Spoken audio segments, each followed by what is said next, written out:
say it's very 40. Come down on this part right here, okay? Stop.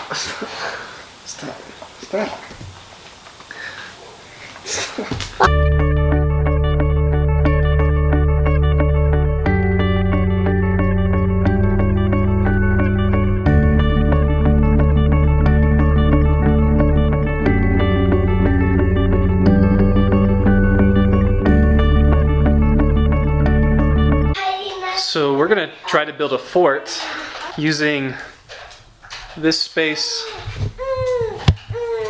behind me here. And have you ever built a fort before, Justus? No.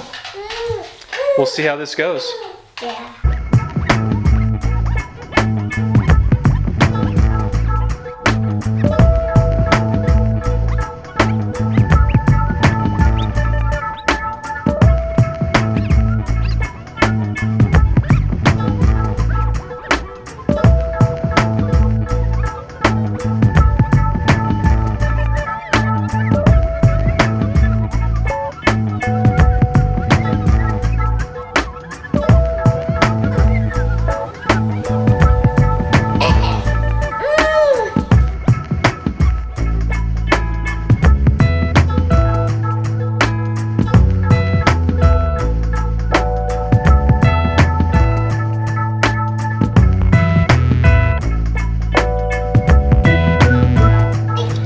I figure we could talk about our passage of today in the fort.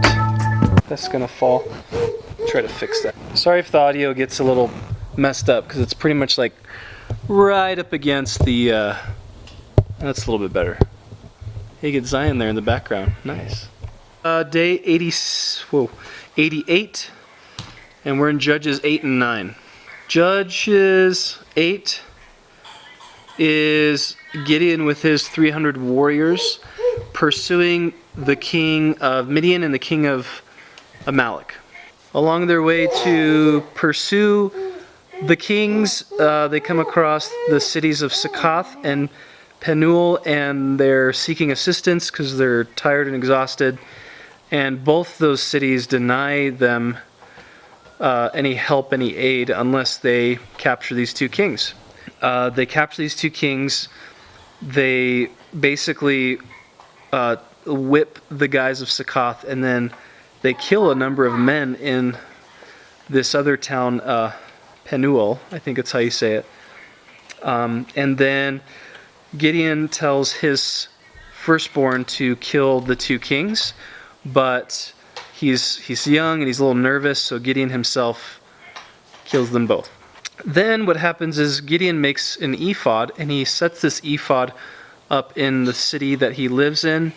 But because of the deliverance that Gideon brought to the people, instead of acknowledging that it was God who delivered them, they were so caught up in Gideon and his ephod that they were actually like worshiping this ephod and going after this ephod.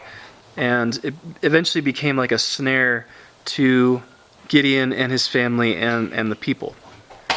Then Gideon's sons are listed, as well as his death is mentioned. I feel weird talking about the passage like this. Chapter 9, the son of Gideon's concubine, Abimelech, he goes to Shechem and basically gets the entire city on his side to acknowledge him as like a king or a ruler among the people, and he actually kills all of his brothers, with the exception of one, Jotham, who is the youngest, and he escapes. And Jotham is very important to this chapter because he basically proclaims this curse upon Abimelech that if the people with good integrity actually established Abimelech as king, then things are good, but if not, then it'll eventually lead to his death. And that's exactly what happens. There's a guy that comes into Shechem. He tries to stir up the city against Abimelech. Abimelech overcomes him, and it seems like Abimelech kind of is on this prideful rampage of going after other people in other cities. And he comes to Thebes, where as they're fighting, there's this tower that this woman drops an upper millstone, and it falls on Abimelech. And Abimelech, it severely wounds him. Abimelech tells his servant, "Kill me unless, I'm known as the man that got killed by a woman." And his servant does. His servant kills him, but he's still known as the man that got killed by a woman. So that kind of backfired. Thus, Jotham's curse or proclamation came true. Gosh, this is really tough doing this in the fort. This is kind of a crazy story. First off, talk about a dysfunctional family. Like brothers killing each other and Gideon making this ephod. There's just a lot of not great stuff happening here. And I think that adds to this really important point about this story that, and this is something God has been trying to communicate this whole time through the judges. It's not, a judge. It's not about trusting in some earthly deliverer, but it's about trusting in God and turning to God and not looking for men. You remember the people, they began to worship this ephod that Gideon had set up because they were so consumed by the man instead of God who used the man.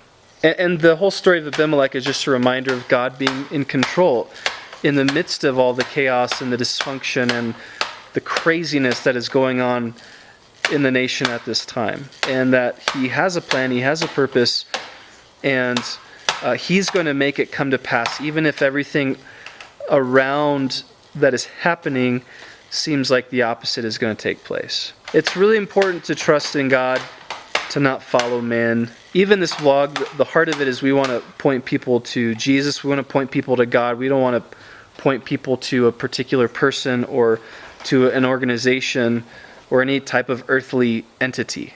But we want you to fall in love with Jesus. We want you to fall in love with God and see that God is the one that is the true deliverer. He is the one that takes care of us, that provides for our needs, and we can trust Him and have a relationship with Him. So I predicted this day, well, not predicted, but said that we would do this today in a vlog a long time ago, where I would explain to you kind of the story as to why I root for Sunderland Football Club. The reason why I chose today to do it was it's April 1st, 2020, and it's season 2 of Sunderland Till I Die documentary was released on Netflix today, so just an awesome day to do this. So in 2014, this was just recently, NBC was airing Premier League games on NBC. I've been looking for a soccer team to root for. I couldn't quite bring myself to root for an MLS team or, one of the really popular Real Madrid, Barcelona, Manchester United type of teams. I wanted to find a team that I could root for and that I fell in love with. So I turned on the TV and Sunderland was playing Chelsea in 2014 at Stamford Bridge. Sunderland was a sure-in for relegation to be bumped down to the championship, and there was no way that they were going to beat Chelsea at Stamford Bridge. And I was watching the game and I just loved the style of play that Sunderland had, that they kept their shape really well, they had a great counterattack, and they actually ended up winning the game 2-1. It was the first time Chelsea had lost at home in 70 some odd games. Crazy number. And I made a deal with myself that day.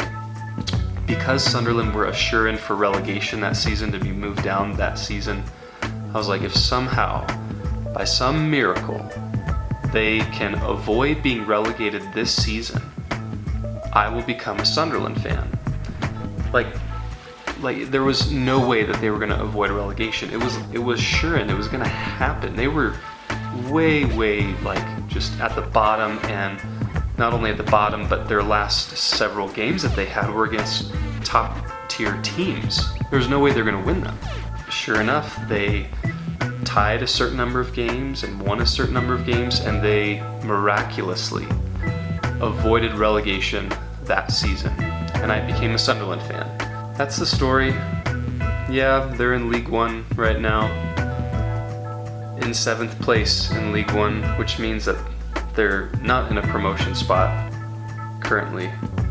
But they're my team, and I love them.